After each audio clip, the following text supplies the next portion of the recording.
যে আমরা আসলে আল্লাহর ক্ষমা ভিক্ষা চাচ্ছি। আর একদিকে আপনারা যদি শুধু এই ধরনের আয়াতই পড়েন, তবে আপনি পুরোপুরি বিষণ্ণগ্রস্ত হয়ে যাবেন যে যাই করি না কেন কিছুই যায় আসে না। আমি জানিও না বিচার দিবসের দেয়ালটি কি ঠিক দিকে থাকবে নাকি ভুল দিকটায়। আমি জানি না আমার তাওবা কি আসলে আন্তরিক নাকি কৃত্রিম।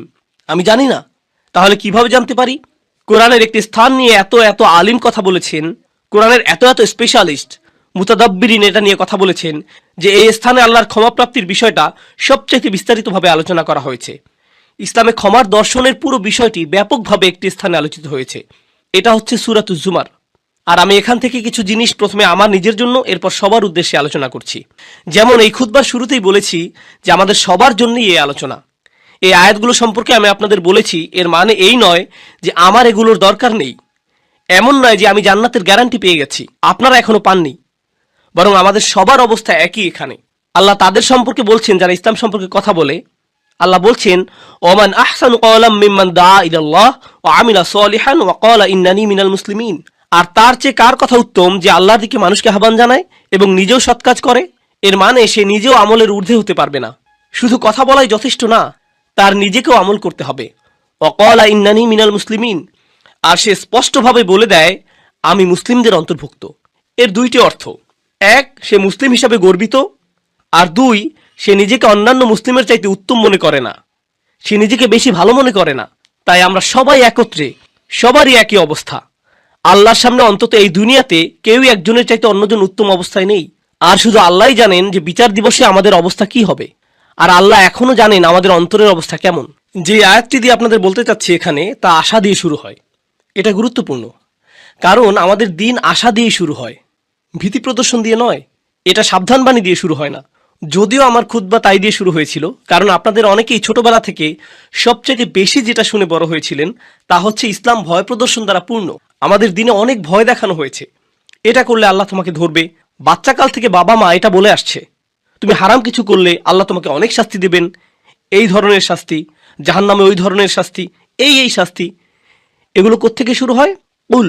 নবীজিকে বলতে বলা হচ্ছে কুল, ওদেরকে বলে দিন। এই কুলটি গুরুত্বপূর্ণ, কারণ মুসলিমদের জন্য তখন আশার বাণী তাদের রাসূলের মুখ থেকেই শোনা জরুরি ছিল সাল্লাল্লাহু আলাইহি সাল্লাম।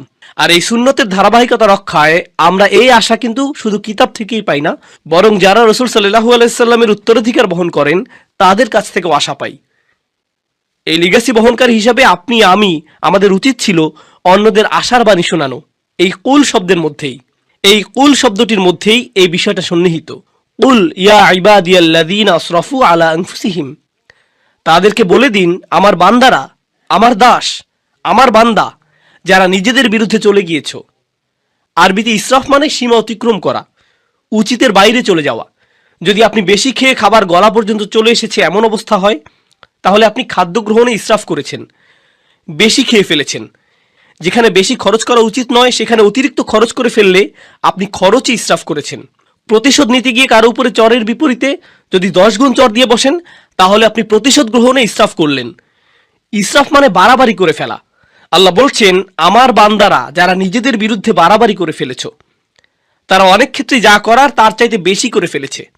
কিন্তু আল্লাহ বলেননি ইসরাফ কোন ক্ষেত্রে, সম্পদের ইসরাফ নাকি কথাবার্তার ইসরাফ নাকি গাফলতির ইসরাফ। ইসরাফটা কিসের এখানে, বাড়াবাড়ি কোথায় হয়েছে? আল্লাহ এটা নির্দিষ্ট করেননি, কারণ আমরা অনেক কিছুতেই বাড়াবাড়ি করি। আপনি অতিরিক্ত অলস হতে পারেন, আপনি বাড়াবাড়িভাবে রাগী হতে পারেন, আপনি অতিরিক্ত লোভী হতে পারেন, আপনি অনেক কিছুতেই বাড়াবাড়ি করতে পারেন, অনেক কিছুতে অতিরিক্ত করতে পারেন। আর আল্লাহ বলছেন তোমরা যেই বাড়াবাড়ি করে ফেলেছো নিজেদের বিরুদ্ধে, এটা আরেকটা জিনিস। আল্লাহ কিন্তু বলতে পারতেন ইয়া ইবাদিয়াল্লাযীনা আযলামু, যারা পাপ করেছো, যারা ইরতাকাবু সাইয়্যাতু, পাপ কাজ সংগ্রহ করেছো। না, বরং বললেন আসরাফু আলা আনফুসিহিম। এটা কি ইঙ্গিত দিচ্ছে? ইসরাফ হয় যখন কেউ নিজের জন্য বেশি বেশি চায়, আর নিজের জন্য বেশি চাবার কারণে আপনি ভাবছেন এটার ফলে আপনি বেশি কিছু পাবেন। আর আল্লাহ এই আয়াতের বাস্তবতা বলছেন, তিনি বললেন আসরাফু আলা আনফুসিহিম। তিনি লি আনফুসিহিম বলেননি, তিনি বলেছেন তোমরা নিজেদের বিরুদ্ধে বাড়াবাড়ি করেছো, নিজের জন্য করনি। তুমি ভাবছিলে তুমি গিয়ে সীমা অতিক্রম করেছো কারণ এতে তোমার জন্য কিছু থাকবে, কিন্তু বাস্তবতা হলো প্রত্যেকবার এমনটা করার সময় এটা তোমার বিরুদ্ধেই গিয়েছে। আলা আনফুসিহিম লা তাকনাতু মির রাহমাতিল্লাহ। তুমি যদি এটা মেনে নাও আর আমি যদি মেনে নেই যে আমরা কিছু জিনিস বাড়াবাড়ি করেছি, কিছু জিনিসের সীমা অতিক্রম করেছি, তাহলে আল্লাহ বলছেন কোনোভাবেই আশাহত হইও না। এটা হলো সিদ্দাতুল ইয়াইস আল কুনুত। সিদ্দাতুল ইয়াইস, প্রচণ্ড হতাশা, খুবই বিষণ্ণতা। এখানে কি শিখতে পারছি? গুনাহ, মন্দ কাজ, এগুলো আমাদেরকে হতাশ করে দেয়। তারা এমন অনুভূতি আনে যে আল্লাহ তো আর আমাকে ক্ষমা করবেন না, আমার অবস্থা তো খুব খারাপ, তাই না? ক্ষমা চাবার অর্থটাই বা আর কি? আমি কি করছি জানেন? আমি কি কি কাজ করি সেগুলো জানেন? আপনি না জানলেই ভালো ভাই, আমি খুবই খারাপ। আর এই সময় ভাবছেন, এই সময় এসে ক্ষমা চাবার মানেটাই বাকি। আর আল্লাহ জানেন এই চিন্তাগুলো ওসব মন্দ কাজের থেকে উৎপন্ন হয়। আবার কেউ বলে ক্ষমা চাও নিয়ে আমি আর ভাবতে পারবো না। আসলে যারা ভালো মানুষ তারা তো ইস্তেগফার ইত্যাদি করে, আমি তো অনেক অনেক খারাপ কাজের মধ্যে জড়িত। তাছাড়া এসব থেকে দূরে থাকবো সেটাও না, একেবারেই আশাহীন হয়ে যাও। তাছাড়া এসব থেকে দূরে থাকবো সেটাও আপাতত হচ্ছে না। আল্লাহ বলছেন লা তাকনাতু মির রহমাতিল্লাহ, নিজেদেরকে আলাদা করে ফেলো না, আশাহত হয়েও না, একেবারেই আশাহীন হয়ে যেও না আল্লাহর ভালোবাসা, যত্ন আর ক্ষমা থেকে। আল্লাহ তোমাকে ভালোবাসা বন্ধ করেননি, তোমার খেয়াল রাখাও বন্ধ করেননি। এমন কখনোই না যে আল্লাহ তোমার প্রতি ক্ষমা দেখাতে আর আগ্রহী নন, এমন কিছুই না। আপনি নিজেকে বলেন আল্লাহ মনে হয় আমাকে শাস্তি দিতেই চান। না, এটা আপনার ধারণা, আল্লাহ বলেননি, আপনি বলছেন। আল্লাহ কোরআনে কখনোই বলেন না যে আপনাকে শাস্তি দিতে চান, বরং তিনি উল্টোটাই বলেন মা ইয়াফআলুল্লাহু বিআযাবিকুম, আপনাকে শাস্তি দিয়ে আল্লাহর কি লাভ? তিনি কেন শাস্তি দিবেন আপনাকে? হুবহু এটাই বলেছেন আল্লাহ। দেখুন, কিছুদিন আগে অসাধারণ এক হাদিস পড়েছি, এটা আমার দৃষ্টিভঙ্গি একেবারেই বদলে দিয়েছে। আপনাদেরকে এটা আগেও বলেছি যে আল্লাহ আমাদের সকলের জন্যই জান্নাতে ঘর বানিয়েছেন, প্রত্যেকটি মানুষের জন্যই, মুসলিম বলেন অমুসলিম বলেন সবাই, আমাদের প্রত্যেকের জন্যই জান্নাতে একটি বাড়ি বানানো আছে, আমাদের জন্যই অপেক্ষা করছে। একটি পরিবার অপেক্ষা করছে সেখানে। কেউ কেউ পরিবার বলতে বোঝেন যে তিনি আপনার আর আপনার পরিবারের জন্য জান্নাতের গ্যারান্টি আগেই দিয়ে রেখেছেন। শুধু কিছু মানুষ যেতেই চায় না, কিছু মানুষ জান্নাতেই যেতে চায় না, আর তাই জান্নাতে অনেক খালি বাসা পড়ে থাকবে যখন মানুষজন যাবে। আর আল্লাহ বলছেন এই ঘরগুলো উত্তরাধিকার হিসেবে মুমিনদেরকে দেয়া হবে। উলাইকা হুমুল ওয়ারিসুন, সেগুলোকে মুমিনদের জন্য উত্তরাধিকার হিসেবে দেয়া হবে। যারা নিজের পরিবার সহ জান্নাতে আনন্দ করতে চায়নি তাদের ঘর। আল্লাহ কোরআনে বলছেন আল্লাযীনা খাসিরু আনফুসাহুম ওয়া আহলিহিম ইয়াওমাল কিয়ামাহ, যারা নিজেদের আর নিজেদের পরিবারকেও হারিয়ে ফেলেছে বিচার দিবসে। নিজের পরিবারকে কিভাবে বিচার দিবসে হারিয়ে ফেলে? কারণ পরিবার তো অপেক্ষাই করছিল, পরিবার তো জান্নাতেই ছিল, সুন্দর এক জীবন তো ছিল ওখানে। তাই আল্লাহ আযজা ওয়া জাল্লা এই আয়াতে বলছেন ইন্নাল্লাহা ইয়াগফিরুয যুনুবা জামিআ। দয়া করে খোলা কানে এই আয়াতগুলো শুনুন। রমজানের আর যে কয়দিন বাকি আছে সেগুলোর সুযোগ নিন, নিজেদের জন্য আর আপনার পরিবারের জন্য হলেও। ইন্নাল্লাহা ইয়াগফিরুয যুনুবা জামিআ, আল্লাহ ক্ষমা করে দিবেন সমস্ত গুনাহ, সব একত্রেই। আর এটা কোরআনের একটা মিরাকল। কোরআনের সবচেয়ে বড় উপহারগুলোর একটি এই যে আল্লাহ বলেছেন জুনুব, তিনি সাইয়্যাত বলেননি। কারণ আরবিতে সাইয়্যাত হলো গুনাহ, আর জুনুব তার চাইতে ছোট। আর আল্লাহ বলছেন তিনি ছোটগুলোকেও ঢেকে রাখবেন। আসলে ছোটগুলোর নাকচ করা বড়গুলোকেও অন্তর্ভুক্ত করে ফেলে। যেমন আল্লাহ যদি বলেন আমি তোমার বড় গুনাহগুলো মাফ করে দেব, এর মানে তিনি ছোট গুনাহগুলো হয়তো বাদ দেবেন। তিনি বলছেন আমি তোমার ক্ষুদ্রতম গুনাহটিকেও ক্ষমা করব, তোমার আমলনামা এতই পরিষ্কার করে দেব যে তাতে একটুও দাগ থাকবে না, সব কিছু চলে যাবে জামিআন, সবকিছু একত্রেই। ইন্নাহু হুয়াল গফুরুর রহিম, কোনো সন্দেহ নেই তিনিই একমাত্র যিনি প্রচণ্ডভাবে ক্ষমাশীল, প্রচণ্ড ক্ষমাশীল তিনি। আর তিনি সর্বক্ষণই প্রেমময়ী, সর্বক্ষণই করুণাময়, সর্বক্ষণই যত্নশীল। এটাই ক্ষমার ব্যাপারে প্রথম বার্তা দেবার কথা ছিল। আল্লাহ সবকিছু মাফ করে দিতে প্রস্তুত, আল্লাহ আপনার সবকিছু একেবারে নতুন করে শুরু করতে প্রস্তুত। তবে সেটাই কিন্তু একমাত্র নয়। কেউ এই আয়াত পড়ে ভাবলো এটাই আয়াতটির বার্তা। না না না না, দেখুন আমের বা নির্দেশ কিন্তু এখনো চলছে। তাই পরে আয়াতটি পড়ার পদ্ধতি হলো উল ইয়া ইবাদিয়াল্লাযীনা আসরাফু আলা আনফুসিহিম আনিবু ইলা রাব্বিকুম। এটা ঠিক এমনই, এভাবেই বোঝানো হচ্ছে। এর মানে হলো আমার বান্দারা, এখন যেহেতু জানো যে আমি সব কিছুই ক্ষমা করে দেব, আমার কাছে ফিরে আসো, নিজের মালিকের কাছে ফিরে আসো। এই বার্তার পরের অংশ এটাই, ক্ষমার আলোচনা ওখানেই শেষ হয়নি, তার কাছে ফিরে আসুন। তিনি বলছেন, আমি ক্ষমা করতে প্রস্তুত, কিন্তু আমার ক্ষমা বিনামূল্যে নয়, এটা অর্জন করতে তোমাকে কিছু একটা করতে হবে। আমার কাছে ফিরে আসো। আনিবু ইলা রব্বিকুম, নিজের অন্তর তোমার রবের দিকে ফিরিয়ে দাও। আমার কাছে ফিরে আসো। আনিবু ইলা রব্বিকুম, নিজের অন্তর তোমার রবের দিকে ফিরিয়ে দাও। দেখুন, আরবিতে তওবা আক্ষরিকভাবেও হতে পারে। আল্লাহর দিকে অন্তর ফিরে আসা তওবা হয়, আবার শারীরিকভাবে ফিরে আসাকেও তওবা বলা যেতে পারে। ইনাবা শুধু অন্তরের জন্য। আরবিতে ইনাবা ব্যবহৃত হয় যখন অন্তর আল্লাহর দিকে ফিরে আসে। তাই আল্লাহ বলছেন, তোমার অন্তর কোথায়? কি নিয়ে ব্যস্ত তুমি? কি নিয়ে বিভ্রান্ত তুমি? তোমার মালিকের কাছে ফিরে যাও, তিনি ক্ষমা করতে প্রস্তুত। ওয়াসলিমুলাহু, এরপর তিনি বলছেন, যেহেতু তোমার অন্তর আমাকে দিয়েছ, এখন তোমার সত্তাকেও আমার প্রতি সমর্পণ করো। ইসলামে থাকো, নিজেকে সমর্পণ করো, মান্য করতে প্রস্তুত হও। ও আসলিমুলাহু মিন ক্বাবলু আন ইয়াতিয়াকুমুল আযাব সুম্মা লা তুনসারুন, শাস্তি আসার পূর্বেই এরপর আর সাহায্যপ্রাপ্ত হবে না। এখন আল্লাহ শাস্তির কথা বলেছেন, এমন না যে আয়াতে শাস্তির কথা নেই, আছে। কিন্তু শুরু হয়েছে কি দিয়ে?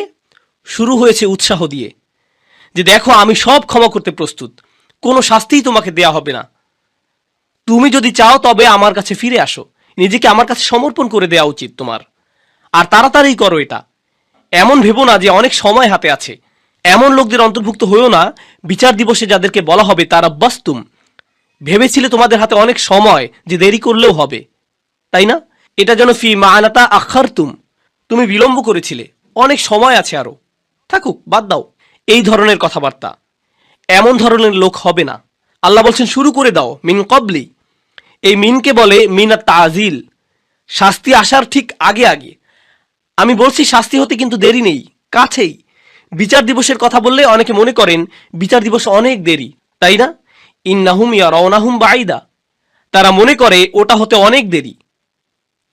অনারাহু করিবা, আল্লাহ বলছেন আমরা দেখেছি যে এটা শীঘ্রই। কিন্তু আমাদের প্রত্যেকে আমরা কখন যাব? আমরা কি ঈদের দিন আদৌ দেখতে পাবো? কে জানে? কে জানে আমরা কবে যাব? কে জানে মৃত্যুর ফেরেশতার কাছে আল্লাহ কি লিখে দিয়েছেন? আমরা পার্কিং লট পর্যন্তও কি যেতে পারবো? কে জানে? আমরা কেউ জানি না। আর আমাদের মৃত্যু হলেই মান মাতা ফাকাদ কমা কিয়ামাহু, যে চলে যায়, যেই মারা যায় তার কেয়ামত শুরু হয়ে যায়।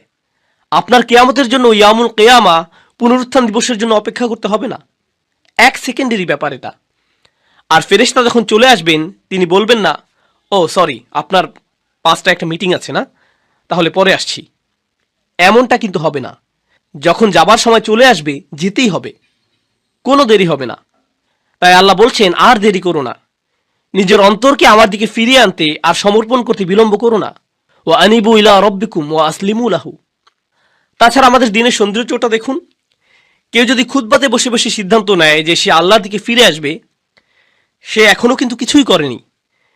সে কিন্তু এখনো তার জীবনধারা সম্পর্কিত কিছুই বদলায়নি। সে এখনো তার আয়ের উৎস নিয়েও কিছু করেনি, কিংবা তার আচরণেও পরিবর্তন আসেনি। সে শুধু অন্তরে নিয়ত করেছে যে সে ভিন্ন মানুষ হয়ে যাবে। আর সে বের হয়ে যাবার সময়, কিংবা সে তার পরিবারের সাথে দেখা করার আগেই আল্লাহ হয়তো তার জীবন নেবার সিদ্ধান্ত নিলেন, সে ক্ষমা পেয়ে যাবে। সে তো পরিষ্কার, সে আল্লাহর দিকে ফিরে এসেছিল, এটাই যথেষ্ট। সুবহানাল্লাহ। আমি একজন লোককে চিনতাম নিউ ইয়র্কের এক মসজিদে, বেশ বড় মসজিদ, ম্যানহাটনের 96 স্ট্রিট, সেখানকার সবচেয়ে বড় মসজিদ। আর এটার সামনেই বিশাল বড় একটা অ্যাপার্টমেন্ট কমপ্লেক্স। সেখানে এক হিন্দু লোক বাস করত। মসজিদটাও সেখানে যুগ যুগ যাবৎ ছিল। সে প্রতিদিন সেই দিক দিয়ে যেত আর শুনত, কারণ তারা মাইকে আজান দিত। তো তিনি আজান শুনতেন, সবসময় সেটা শুনতে পেতেন। 96 বছর বয়স, মসজিদে এসে বললেন আমি মুসলিম হতে প্রস্তুত। 96 বছর বয়স, শাহাদা পাঠ করলেন। 2 দিন পর মারা গেলেন। 96 বছরের শিরক, 96 বছরের গাফলা, এরপর তিনি আল্লাহর কাছে ফিরে এলেন, সেটাই যথেষ্ট হয়ে গেল। সব পাপ মুছে ফেলা হলো, সকল মন্দ কাজকে ভালো কাজে পরিণত করে ফেলা হলো তার জন্য। ইন্না লিল্লাহি ওয়া ইন্না ইলাইহি রাজিউন। এটাই আল্লাহর দয়া, কারো প্রতি এটাই আল্লাহর ভালোবাসা, যে চলে যাবার পূর্বেই আল্লাহ তাদের ফিরে আসতে দেন। ওয়া আনিবু ইলা রব্বিকুম, এটা শুধু অমুসলিমদের প্রতি আহ্বান নয়, আমাদের জন্যও। আমাদেরও আল্লাহর কাছে ফিরতে হবে। এমন মনে করবেন না যে আমি শুধু খুব আধুনিকতাবাদী লিবারেলদের উদ্দেশ্যে কথাগুলো বলছি। এখানকার ধার্মিকদের উদ্দেশ্যে বলছি না, হিজাব সহ বোন কিংবা দাড়িওয়ালা সেই ভাইটির উদ্দেশ্যে না, না না না, সবার উদ্দেশ্যেই বলছি। আল্লাহ কিন্তু বিচার দিবসে আমাদের চেহারা দেখবেন না, আল্লাহ দেখবেন আমাদের অন্তরে কি আছে। আমাদের দেখতে কিছু করতে বেশি ধার্মিক ধার্মিক মনে হয়। তার মানে এই নয় যে আমরা অন্যের চাইতে ভালো অবস্থানে আছি, এটা শুধু আল্লাহই ভালো জানেন। ওয়া আসলিমু লাহু মিন ক্বাবলু আন ইয়াতিয়াকুমুল আযাব সুম্মা লা তুনসারুন। অত্তাবিউ, আদেশ এখনো চলছে। তোমাদের মধ্যে যারা পাপী, অত্তাবিউ আহসানা মা উনজিলা ইলাইকুম মির রাব্বিকুম। কি যে সুন্দর! আল্লাহ বলছেন, তোমাদের যা দেয়া হয়েছে তার সর্বোত্তমটি অনুসরণ করো, তোমাদের প্রতি নাজিলকৃতর মধ্যে সর্বোত্তমটি। এর অর্থ কি হয়? এর অর্থ হলো কোরআন। এর আগেই ওহী নাজিল হয়েছিল, কিন্তু মানুষের প্রতি নাজিলকৃত সর্বোত্তমটি হলো আল্লাহর এই কিতাব। আর কোনো কিছুই এর চাইতে উত্তম নয়। তোমরা কেন এর অনুসরণ করছো না? আল্লাহ এই আয়াতে আমাদের বলছেন, যারা তার দিকে ফিরে আসতে চায়, তার দিকে ফিরে আসার রাস্তাটি হলো তার কিতাবের অনুসরণ করা। আর না বুঝে কোনো মানচিত্র তো আপনি অনুসরণ করতে পারবেন না। আপনি দিক না চিনলে মানচিত্র কিভাবে অনুসরণ করবেন? আপনার আমার এই কিতাবের সাথে সরাসরি সম্পর্ক করা দরকার। যদি আপনি এই কিতাবটিকে উপেক্ষা করে চলছেন, তবে এই আয়াত আপনার জন্য। আপনি আমি যদি ক্ষমা চাই, তবে এই কোরআনের সাথে সরাসরি সম্পর্ক করতে হবে। এটা পড়ুন, কি বলতে চাচ্ছে সেটা বোঝার চেষ্টা করুন, আন্তরিকতার সাথে আল্লাহর কাছে দোয়া করুন, হে আল্লাহ, এই কিতাব বুঝতে আমাদেরকে সাহায্য করুন।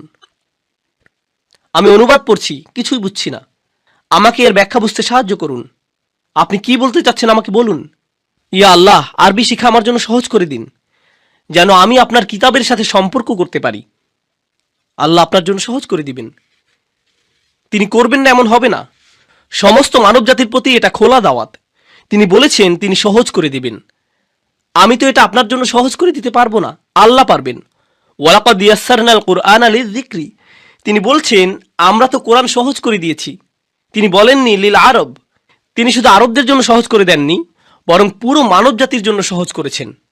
এটাই তার ওয়াদা। তাই তাকে কিছু আন্তরিকতা দেখান, নিজের পক্ষ থেকে কিছু প্রেরণা দেখান যে আপনি প্রস্তুত, যে আমিও ফিরে যেতে চাই। আপনি দেখতে পাবেন দরজা তার থেকেই খুলে আসছে। অত্তাবিউ আহসানা মা উনজিলা ইলাইক মির রাব্বিকুম, যা পাঠানো হয়েছে তার সর্বোত্তম অনুসরণ করো। অর্থাৎ এই কিতাবের চাইতে উত্তম বার্তা, উত্তম উপদেশ তো কখনোই তোমরা পেতে পারতে না। কোন মুসলিমের এই কিতাবের সাথে সরাসরি সম্পর্ক থাকা মানে উপদেশ পাবার জন্য সবসময় কেউ না কেউ থাকা, তার অন্তরকে শান্ত করার জন্য কেউ না কেউ সবসময় আছে।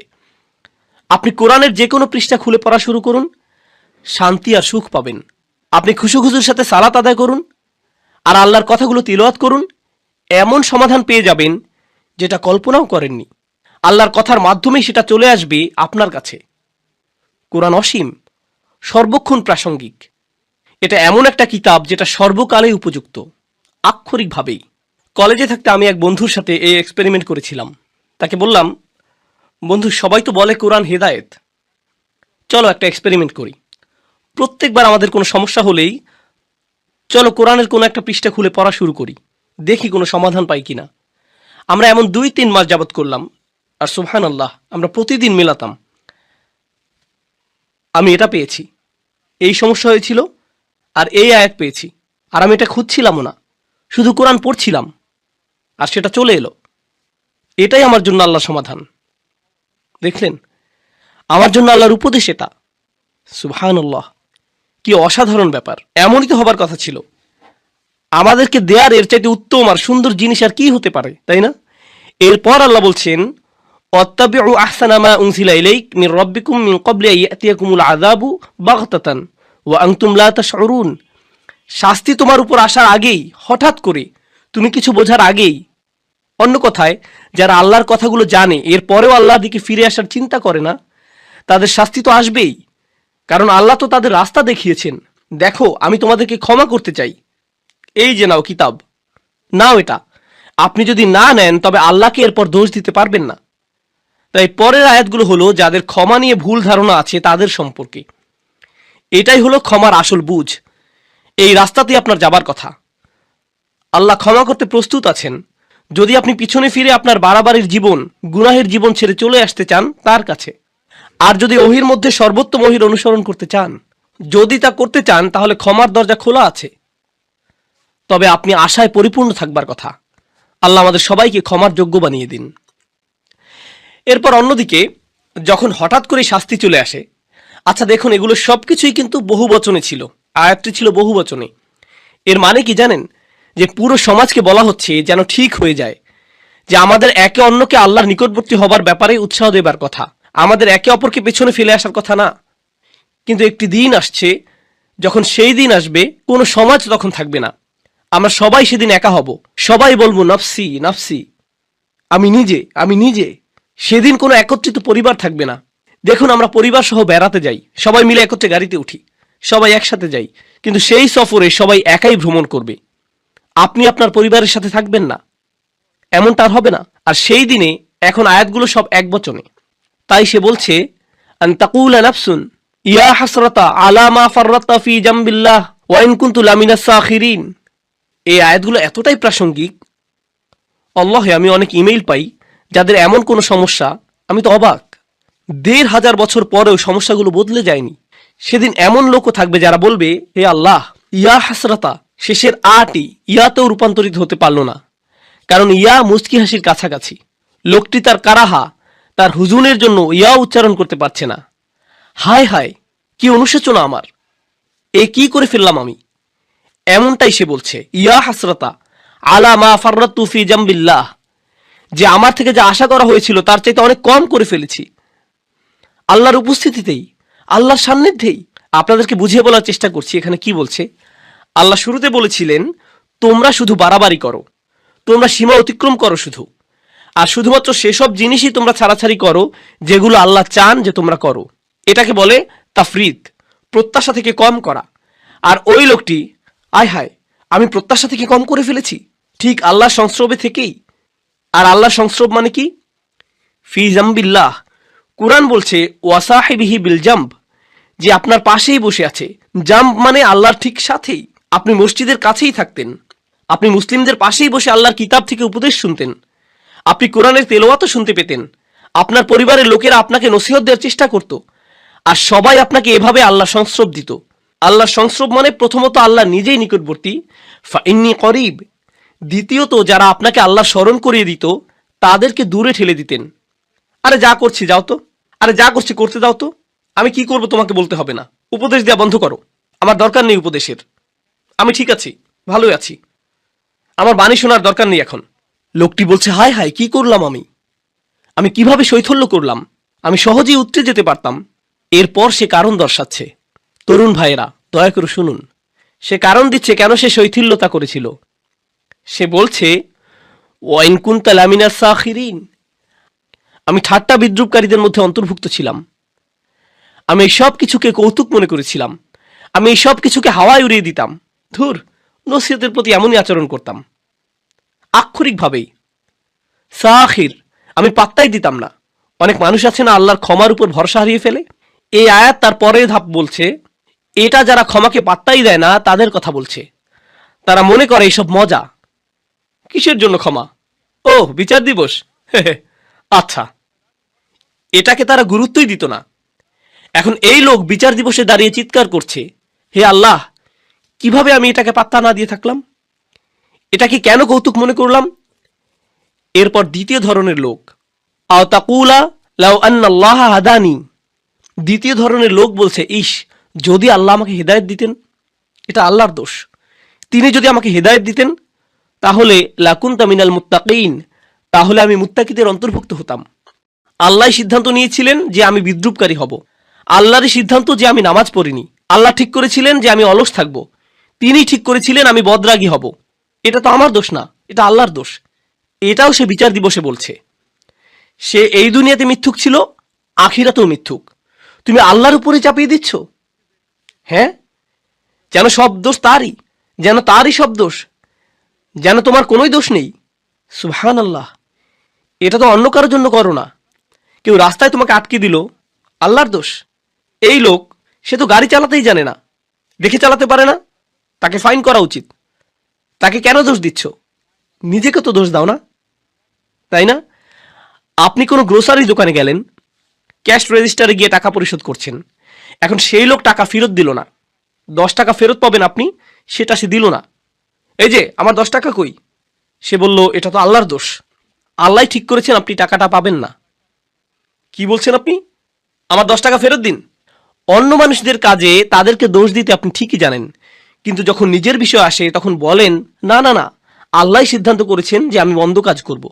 আসলেই মুনাফিক। এভাবেই চলবেন আপনি? এই অজুহাতের পেছনেই লুকাবেন আপনি? এই কথা বিচার দিবসেও বলছেন? আমি তো মুত্তাকিই হতাম যদি আল্লাহ হেদায়েত দিতেন। তিনি আমার গোমরাহির সিদ্ধান্ত নিয়েছেন, পুরোটাই আমার তাকদীর। আও তাকুল আহিনা তারাল আযাব লাউ আন্না লি কাররাতান। এরপর যখন সে শাস্তি দেখতে পেল, বলল, আচ্ছা আচ্ছা আচ্ছা, ঠিক আছে, আসলে আমারই দোষ, আমি মানছি। যখন সে শাস্তি দেখতে পেল, আমাকে আরেকটি সুযোগ দিন। লাউ আন্না লি কাররাতান, যদি আমি আরেকটি সুযোগ পাই, ফা আকুনা মিনাল মুহসিনিন, আমি তবে শুধু মুসলিম না, শুধু মুমিন না, আমি মুহসিনিনদের অন্তর্ভুক্ত হয়ে যাব। মুহসিনের সংজ্ঞা কি? আল্লাহর ইবাদত করা যেন তাকে দেখতে পাচ্ছেন। এখন আল্লাহ শাস্তি দেখার পর সে বলছে, আমি আল্লাহর ইবাদত করব যেন শাস্তি দেখতে পাচ্ছি, আমার ইহসান থাকবে, আমি প্রস্তুত।